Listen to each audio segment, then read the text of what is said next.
Hai mom semua, ketemu lagi. Akhirnya aku bikin video lagi. Video kali ini aku mau cerita tentang persiapan ibu menyusui yang kembali bekerja. Jadi kita tetap bisa mengasihi si buah hati walaupun kita bekerja, gitu ya bun.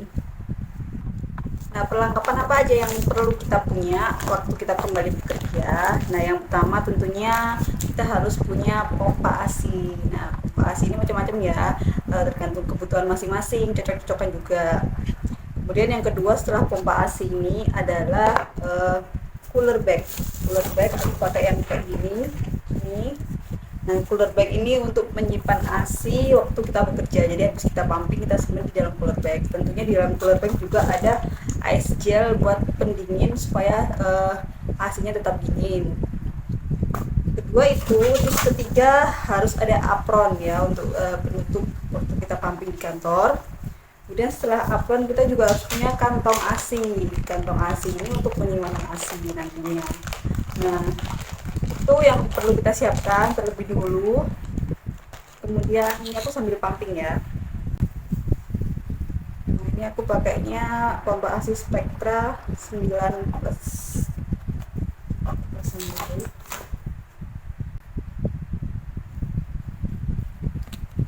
Ini aku pakai yang dual pump kanan dan kiri biar lebih efektif. Aku pakai yang hands free ya, jadi nggak usah megangin lagi, tinggal dipasang aja. Oke, kita pasang dulu. Sudah, kita nyalakan.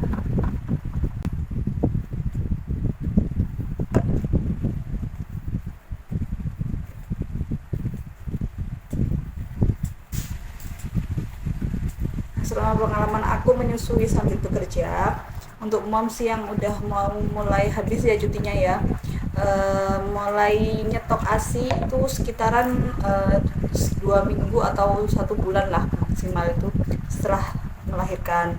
Nah, setelah itu kita mulai simpan ASI di freezer buat stok waktu kita bekerja. Karena jangan itu ya, jangan mulai nyetok waktu udah mau masuk kerja, karena biasanya ASI-nya stoknya akan menipis dan kejar tayang. Biasanya hari ini di pumping, besoknya udah dipindahin kayak gitu.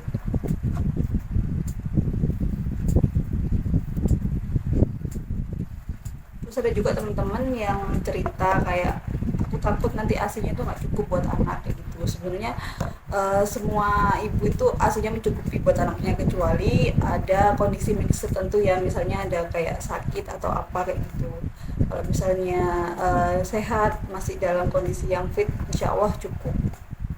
Walaupun kita pompa keluar cuma sedikit, tapi itu bukan indikasi ASI kita sedikit atau banyak. Karena pompa itu beda sama metode sedotnya dari bayi ya. Kalau bayi biasanya nyedot kan rasanya beda. Kalau pompa itu hanya nyedot aja. Kalau bayi biasanya ada air liurnya itu yang mengandung namanya enzim yang bisa merangsang produksi ASI kayak gitu.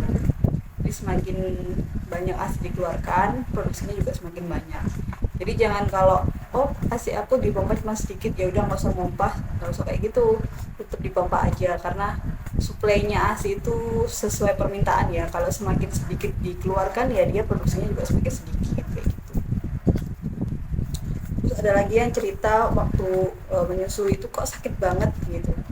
Mungkin sakit itu awal-awal aja, mungkin 1 bulan pertama atau 2 bulan pertama itu sampai ada yang putihnya itu sampai lecet, sampai kayak mau putus gitu loh, sampai berdarah-darah. Aku pernah sampai pumping itu keluarnya campur darah, jadi sampai ASI-nya itu warnanya pink karena kena darah. Nah, kalau kita nyesuaiin diri lama-lama, insya Allah rasa sakit itu bakalan hilang, karena itu memang penyesuaian dari kulit kita ya untuk dikenyot sama si bayi. Dia mungkin agak-agak lecet, mungkin karena pelekatannya juga kurang pas, kita belum nemu posisi yang nyaman, jadinya menyesuaikan, jadi agak lecet. Ada yang putingnya sakit karena mungkin posisinya tadi yang nggak pas kayak gitu. Nah, tapi kalau kita lanjutin, insya Allah nggak akan sakit. Mungkin karena kita udah perih ya, udah kerasa sakit karena udah luka, terus mikirnya sakit nih gitu. Padahal waktu kita nyusuin si bayi lagi, waktu bayi udah menyusu, setelah sakit mungkin beberapa detik aja, itu waktu bayi udah menyusu, udah dikenyot, udah nggak sakit lagi. Mungkin karena awalnya aja yang sakit. Sampai ada yang kayak badannya meriang, panas dingin karena ngerasain sakitnya itu tadi ya. Aku juga dulu pernah ngerasain kayak gitu. Tapi setelah aku coba karena udah pengalaman 2 kali ya, anak kedua, alhamdulillah lecet itu tuh nggak lama, cuma sebulan 2 bulan itu aja. Nah, selanjutnya kita bisa enjoy menyusuin sama si bayi. Terus ada juga yang ngalamin bingung puting ya. Bingung puting itu karena bayinya bingung antara putingnya ibunya sama media pemberian asibnya, biasanya pakai dot kayak gitu. Nah itu biasanya kita kalau aku sih cara ngatasinnya, aku susuin aku lebih sering nyusu ke akunya biar dia tetap nggak lupa sama puting aslinya kayak gitu. Karena kalau dot kan gampang kan, kita kasih asinya udah keluar sendiri, jadi dia udah otomatis ngisep asi yang keluar tadi. Kalau puting kan harus diisep dulu ya biar asinya keluar, biar merangsang asinya itu keluar. Jadi tetap dibiasain direct breastfeeding aja. Kalau ada yang bilang aku mau pak asi aja, jadi anaknya pakai dot terus aja, nggak usah direct breastfeeding kayak gitu. Sebenarnya nggak apa-apa, cuman asi itu kan nutrisinya, isinya itu bisa berubah-ubah sesuai dengan kondisi yang dialami bayi. Misalnya di bayinya lagi demam atau lagi flu kayak gitu kan, dia nanti kandungan asi itu bakal nyesuaiin kayak gitu apa yang diperlukan untuk si bayi, untuk mengurangi demamnya, untuk flu-nya itu tadi. Nah dengan direct breastfeeding itu dari bayi akan mengirim sinyal ke tubuh kita harus memproduksi asi yang seperti apa kayak gitu. Nah kalau kita cuman pumping aja, nggak direct breastfeeding, kan nggak ada media untuk nggak ada media untuk informasi itu tadi dari bayi, kalau aku ini lagi kondisinya kayak gini, perlu asi yang kayak gini kayak gitu. Nah jadinya tetap diusahain kalau di rumah, kalau kita sama bayi tetap direct breastfeeding. Ada yang bilang kebanyakan dipompa asinya jadinya nanti payudaranya kendur gitu. Sebenarnya dipompa nggak dipompa juga namanya kulit manusia ya, nantinya juga kalau kita udah berumur juga bakalan kendur kayak gitu. Ya diimbangi aja dengan olahraga dan lain-lain kayak gitu. Sebenarnya nggak ngaruh juga sih, nggak seberapa ngaruh, karena dipompa di putingnya ya, bukan di payudaranya kayak gitu. Jadinya tetap nggak akan ngaruh ke ototnya payudaranya menurut aku, dari yang aku alamin kayak gitu.